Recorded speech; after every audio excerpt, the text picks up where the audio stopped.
जय हिंद दोस्तों। लेखपाल भर्ती परीक्षा का डेट जो है 19 जून आपको पता चल ही गया होगा। तो अब जो है इसकी तैयारियां जो है आप बेसिक्स एक सिस्टम वाइज चैप्टर वाइज जो है शुरू कर चुके होंगे। जो लोग अभी पहले से तैयारी नहीं कर रहे होंगे या पहले जो तैयारी की स्पीड कम हो गई होगी तो अब उसको फिर से आप रीगेन किए होंगे। तो तैयारी के साथ साथ जो है प्रैक्टिस सेट प्रश्नों को जो है सॉल्व करने का तरीका और अधिक से अधिक प्रश्नों को सामने से होकर गुजरना बहुत ज़रूरी होता है। आप चैप्टर को पढ़ लिए, समझ लिए, वो अच्छी बात है, लेकिन जब प्रश्नों को आप करना सीख जाएंगे और प्रश्न सामने से आपसे गुजरेंगे, आपको अगर वो आता है तो अच्छा है और नहीं आता है तो आप उसको वहीं पर समझेंगे, तो यह एग्ज़ाम में बहुत काम आता है। तो ध्यान दीजिएगा, पढ़ने के साथ साथ प्रैक्टिस बहुत ज़रूरी है। प्रश्नों को अधिक से अधिक देखना, करना।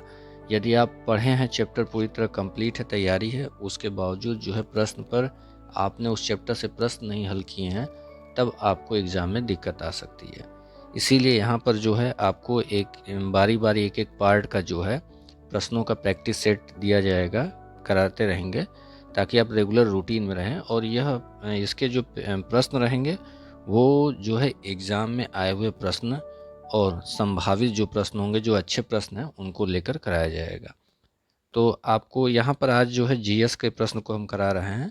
इसमें करंट अफेयर को अलग रखा गया, करंट अफेयर इसमें नहीं डाला गया है।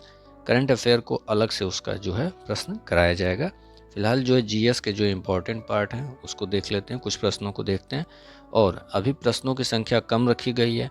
जैसे जैसे आपको वीडियो पसंद आएगा, जैसे आप इसको आगे देखेंगे और आगे बढ़ाने को जो है आप सपोर्ट करेंगे, तो इसको और आगे बढ़ाया जाए, प्रश्नों की संख्या जो है इंक्रीज की जाएगी। तो आपसे रिक्वेस्ट है कि आप अगर चैनल को सब्सक्राइब ना किए हों तो सब्सक्राइब कर लीजिए, और अगर आपको यह पसंद आता है तो उसको लाइक ज़रूर करिएगा और अन्य मित्रों तक भी इसको शेयर करिए, ताकि वो भी चैनल को आगे बढ़ाने में सहयोग करें। ठीक है दोस्तों, आते हैं प्रश्न पर, देखते हैं।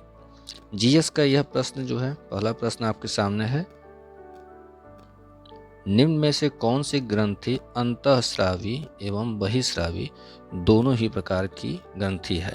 पहला है एड्रीनल ग्रंथि, दूसरा थायराइड ग्रंथि, तीसरा अग्नाशय, चौथा पैराथायराइड ग्रंथि। तो अगर आपने इसमें पढ़ा होगा तो आपको पता हो, इसमें ऑप्शन में देख के समझ में आ गया होगा कि वह ग्रंथि जो अंतः और बहिस्रावी दोनों प्रकार की है वह है अग्नाशय। अंतःस्रावी ग्रंथि में जो है नलिका की आवश्यकता नहीं होती। बिना नलिका के जो है, जो लिक्विड है, जो हार्मोन से बिना नलिका के प्रवाह होता है अंतःस्रावी ग्रंथि में। एंटीडक्ट्स जो है, इसमें नलिका की आवश्यकता नहीं होती। बहिस्रावी में जो है नलिका से होकर होता है। आगे चलते हैं, अगले प्रश्न को देखते हैं। निम्न में से कौन विटामिन सी का सबसे अच्छा स्रोत है? विटामिन सी का जो है सबसे अच्छा स्रोत है।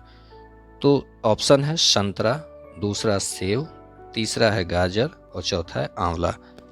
तो यहाँ पर जो है आपका आंसर होगा आंवला।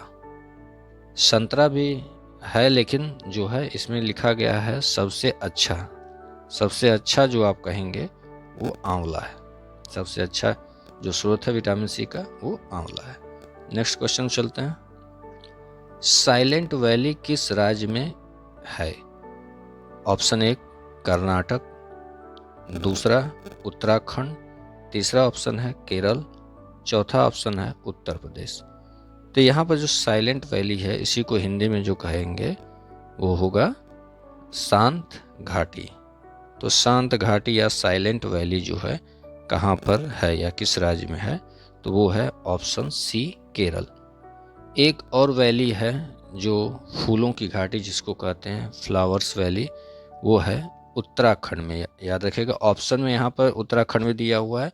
यही कन्फ्यूजन होता है जब भी दोनों में से कोई भी पूछेगा तो ऑप्शन दोनों उसमें देकर आपको उलझाएगा। तो ध्यान दीजिएगा, अगर केवल फूलों की घाटी की बात करेगा तो फूलों की घाटी जो है वो आपका हो जाएगा उत्तराखंड। लेकिन अगर कहता है साइलेंट वैली या शांत घाटी, तो वो है केरल। ठीक है, चलते हैं अगले प्रश्न पे। भारतीय राष्ट्रीय कांग्रेस की स्थापना कब की गई थी? तो भारतीय राष्ट्रीय कांग्रेस की स्थापना कब की गई थी? ऑप्शन एक है 1985, दूसरा 1825, तीसरा 1885 में, और चौथा ऑप्शन है 1857 में। तो अगर आपको याद होगा तो यह जो है भारतीय राष्ट्रीय कांग्रेस की जो स्थापना है, आईएनसी, इंडियन नेशनल कांग्रेस की जो है स्थापना 1885 ईस्वी में हुई थी। यहाँ पर देखिए 1985 पहला ऑप्शन दिया हुआ है, तो ध्यान दीजिएगा यहाँ ऑप्शन सही है, 1885 में हुआ था।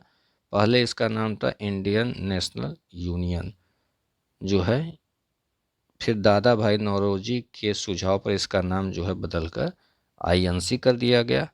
इसकी स्थापना जो है ए ओ ह्यूम जो है अंग्रेज अधिकारी थे, उन्होंने किया, संस्थापक जो है।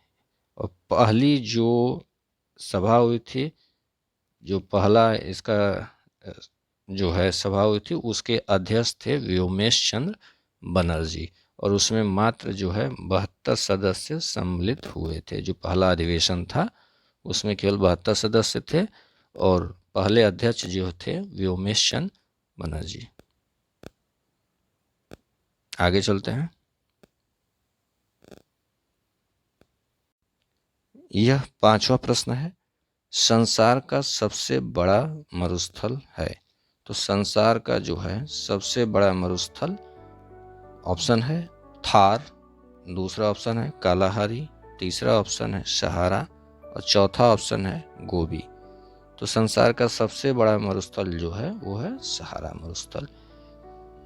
थार मरुस्थल जो है भारत के पश्चिमी छोर जो राजस्थान का इलाका है वहाँ पर है, कुछ भाग जो है पाकिस्तान में। तो थार मरुस्थल हमारे भारत में है। यहाँ पर पूछा जा रहा है सबसे बड़ा मरुस्थल, तो वो है सहारा मरुस्थल। ठीक है, अगले प्रश्न चलते हैं। क्वेश्चन नंबर 6, लॉर्ड डलहौजी की विलय नीति का सर्वप्रथम प्रभाव किस पर पड़ा? मतलब लॉर्ड डलहौजी ने जो नीति अपनाई थी, राज्य हड़प नीति जिसको कहते हैं, विलय की नीति, उसके आधार पर सबसे पहले किसको जो है राज्य में मिलाया गया, किस राज्य को सबसे पहले हड़पने का काम किया लॉर्ड डलहौजी ने? तो ऑप्शन एक है झांसी, ऑप्शन बी है सतारा, सी ऑप्शन संबलपुर, और डी है अवध। तो सबसे पहले लॉर्ड डलहौजी ने सतारा को जो है, ऑप्शन बी सही है, सतारा को जो है राज्य, सतारा का जो राज्य था इसको हड़पने का काम किया। आगे चलते हैं नेक्स्ट क्वेश्चन पे। यह जो है आपको अगले प्रश्न, क्वेश्चन नंबर 7 है, आनुवंशिकी के जनक हैं। तो आनुवंशिकी के जनक ऑप्शन एक है डाल्टन, बी है लैमार्क, सी है लॉर्ड मेंडल, और डी है वाटसन। तो आनुवंशिकी के जनक जो है जॉन मेंडल हैं, ग्रेगर जॉन मेंडल पूरा नाम इनका है, ग्रेगर जॉन मेंडल, यही हैं आनुवंशिकी के जनक। क्वेश्चन नंबर 8 पर चलते हैं। मुद्रा राक्षस, यह प्रश्न जो है इम्पोर्टेंट है, आया हुआ है बहुत बार बहुत सारे एग्जाम में। यह सारे प्रश्न ही जो है एग्जाम में कभी न कभी रिपीट हुए हैं। तो अब देखिए क्या है, मुद्रा राक्षस पुस्तक के लेखक हैं। ऑप्शन ए है पाणिनि, ऑप्शन बी है चाणक्य, ऑप्शन सी है विशाखदत्त, और डी है कात्यायनी।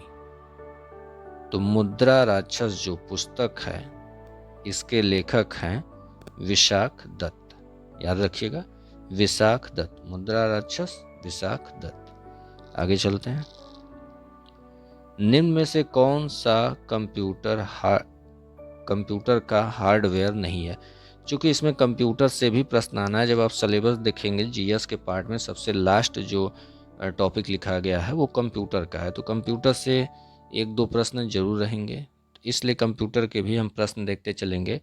अभी समय है तो प्रैक्टिस करते हुए इसके जो प्रश्नों को लगातार देखते रहेंगे हर पार्ट में, तो लगभग यह आपका पूरा तैयार हो जाएगा। तो है निम्न में से कौन कंप्यूटर का हार्डवेयर नहीं है? Option A monitor, option B CPU, option C है माइक्रोसॉफ्ट ऑफिस और ऑप्शन डी है कीबोर्ड।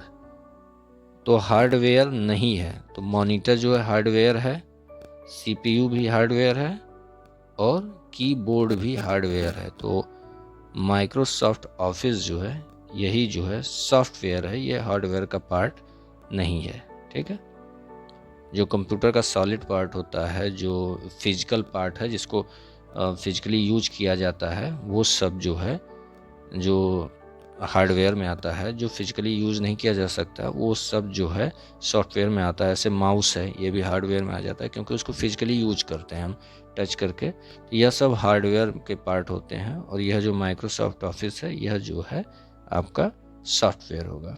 आगे चलते हैं। दास प्रथा समाप्त करने का श्रेय किसे जाता है? ऑप्शन ए है लॉर्ड विलेजली, ऑप्शन बी है लॉर्ड रिपन, ऑप्शन सी है लॉर्ड डलहौजी, ऑप्शन डी है एलन बरो। तो दास प्रथा का अंत करने का श्रेय जो है जाता है वो है एलन बरो को। ठीक, आगे चलते हैं।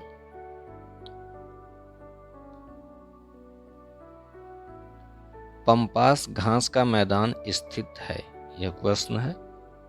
आगे ऑप्शन है उत्तरी अमेरिका महाद्वीप, सेकंड ऑप्शन है ऑस्ट्रेलिया महाद्वीप और तीसरा ऑप्शन है दक्षिण अमेरिका महाद्वीप और चौथा ऑप्शन है अफ्रीका महाद्वीप। इसमें ध्यान दीजिएगा कि देश नहीं दिया है, महाद्वीप दे दिया है। चूंकि प्रश्न जो परंपरागत रूप से आते रहे हैं तो बार बार वो देश पूछता रहा है, तो प्रश्न थोड़ा अलग आ रहे हैं। ज्वालामुखी में भी अब जैसे प्रश्न होते थे ज्वालामुखी कहाँ है तो किस देश का है तो आप बता देते। अब ज्वालामुखी भी जो है पर्वत श्रृंखला से होता हुआ आ रहा है, किस पर्वत श्रृंखला के है, कोई एंडीज से है, कोई रॉकी से है या अन्य से है, तो इस तरीके से आ रहा है। तो वैसे यहाँ पूछा गया किस महाद्वीप में स्थित है पंपास। अगर इस तरीके से कहा जाए कहाँ पर किस देश में तो आप बता देंगे। यहाँ पर आपको पंपास अर्जेंटीना बताएंगे, लेकिन यहाँ पर जब महाद्वीप पूछा गया है तो आपको बताना होगा दक्षिण अमेरिका महाद्वीप। तो यह जो है पंपास जो घास है वह दक्षिण अमेरिका महाद्वीप में। ऐसे अन्य घास के जो भी है, चाहे प्रेरी है, डाउन्स है, यह सब कुछ इसमें जो है जब बताते रहेंगे तो बारी बारी वो सब कुछ आ जाएगा। डाउन्स कहाँ है, प्रेरी कहाँ है, तो ये सब चीज़ें आपको पता चल जाएगी। चाहे वेल्ड है, ये सब घास की प्रजातियाँ हैं, घास जितने हैं घास मैदान है, यह सभी इसमें बारी बारी आ जाएगा। प्रत्येक प्रश्न आपका हो जाएगा, कुछ भी छूटेगा नहीं। चलिए आगे चलते हैं। क्वेश्चन नंबर 12, लोकसभा अध्यक्ष को हटाया जाता है। चूंकि हर पार्ट से प्रश्न आने हैं तो यहाँ पर हर पार्ट को छूने का प्रयास किया गया है। ऐसे ही प्रश्न आता रहेगा, हर पार्ट का एक एक दो दो प्रश्न जरूर दिया जाएगा। तो यहाँ पर पॉलिटी का है, यह लोकसभा अध्यक्ष को हटाया जा सकता है। कैसे? नंबर 1 है संसद के द्वारा, नंबर 2 है राष्ट्रपति के द्वारा, नंबर 3 लोकसभा के द्वारा और नंबर 4 डी है सुप्रीम कोर्ट के द्वारा। तो ध्यान दीजिएगा, लोकसभा अध्यक्ष को जब हटाना होता है तो किसी अन्य सभा की आवश्यकता नहीं होती है, सुप्रीम कोर्ट की आवश्यकता नहीं होती है। वहाँ पर जो है लोकसभा में ही जो बहुमत से पास किया जाएगा तो लोकसभा अध्यक्ष को हटाया जा सकता है। बशर्ते 14 दिन पूर्व जो है सूचित कर दिया जाता है, उसके बाद जो है वहाँ पर बहुमत से जो है इनको हटाया जा सकता है। वह केवल लोकसभा के द्वारा ही हटाया जा सकता है। तो इस प्रकार आज जो है इतना प्रैक्टिस जो है प्रश्नों को आपने देखा। ऐसे ही प्रश्नों को लगातार जो है आपके सामने रखा जाएगा और प्रश्नों की संख्या भी बढ़ाई जाएगी।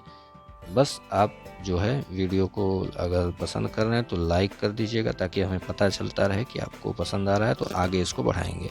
और साथ में सब्सक्राइबर जो है बढ़ना बहुत ज़रूरी है, ताकि हम जो है इसको और अच्छे से करा सकें और जितनी जल्दी हो सके हम लाइव आकर इसको क्लास भी ले सकें।